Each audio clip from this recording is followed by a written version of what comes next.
Amo aqueles que não sabem viver a não ser como quem declina, pois são os que passam. Essa é uma passagem da primeira parte do livro Assim Falou Zaratustra, um livro para todos e para ninguém. E aí o personagem Zaratustra está anunciando o além-homem, que é aquele que é movido pela vontade de vida e não exatamente pela vontade de verdade. É aquele que assume intensamente, vive os seus instintos de uma maneira em que esse além-homem não é exatamente algo que ocorre por negação do homem, mas exatamente aquele que ocorre por afirmação do homem. O que me interessa, partindo dessa afirmação presente na obra de Zaratustra, de Nietzsche, é considerar exatamente a questão se filosofar é aprender a morrer. E que correlação é possível de ser feito partindo dessa afirmação nietzschiana? Me chama muito a atenção o valor que ele dá àqueles que sabem declinar, exatamente porque são aqueles que passam. E quando se pensa em declínio, uma palavra de uma maneira geral mal vista, exatamente porque o declínio apresenta aquilo que declina, que vai abaixo, que tem relação com a ruína, ou seja, aquilo que vai se degradando, é aquilo que vai se desfazendo. Como é que é possível a gente considerar valor? Como é que é possível identificar a partir dessa noção de declínio como algo que é possível de dar preferência, né? E que sentido nós podemos olhar para esse homem que declina, né? Como aquele que possibilita pensar que filosofar é aprender a morrer. Antes de mais nada, quero dizer que é importante diferenciar a história da filosofia como aquela área acadêmica em que se desenvolve um período de graduação e preparação para atuar no campo da história da filosofia. Não é exatamente nesse sentido que me interessa nessa reflexão, é mais a filosofia no sentido da capacidade do sujeito.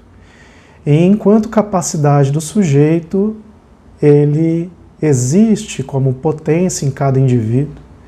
E certamente a filosofia nesse âmbito, ela jamais poderia ser constituída de fora para dentro, mas é um exercício que exige os ambientes para que ela possa ser exercida, mas antes de mais nada ela precisa ser uma capacidade, uma potência dentro do próprio sujeito.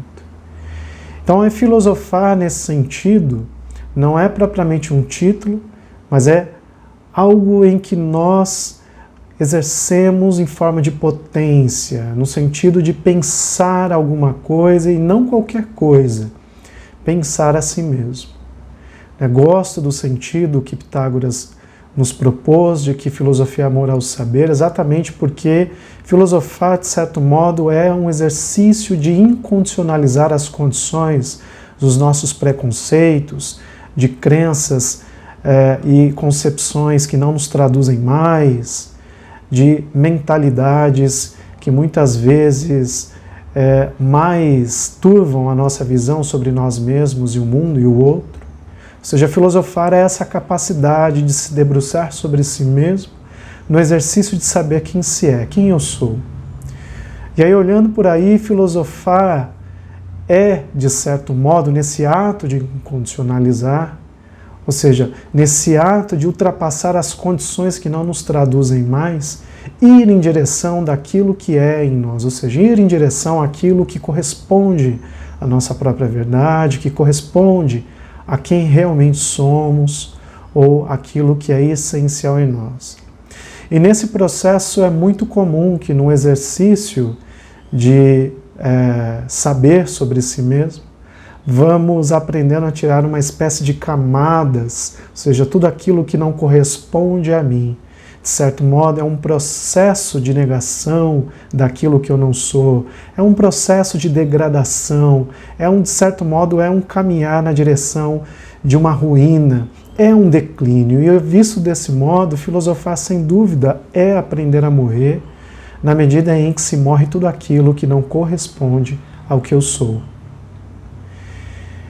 E aí a frase nietzschiana é muito precisa, embora ela faça parte de um contexto muito específico do pensamento de Nietzsche, mas ela nos possibilita, a partir dela, para considerar que todo ato em que eu me coloco à disposição de pensar as minhas próprias questões, de me debruçar sobre áreas abstratas da minha própria vida, da minha própria história de formação, das minhas próprias memórias, certamente há a possibilidade de viver um processo de morte, na medida em que morrer, nesse caso, significa viver um grande declínio, um poderoso declínio em direção à própria verdade ou aquilo que de fato nos define. E aí, gostaram da reflexão de hoje? Por hoje é isso e até breve.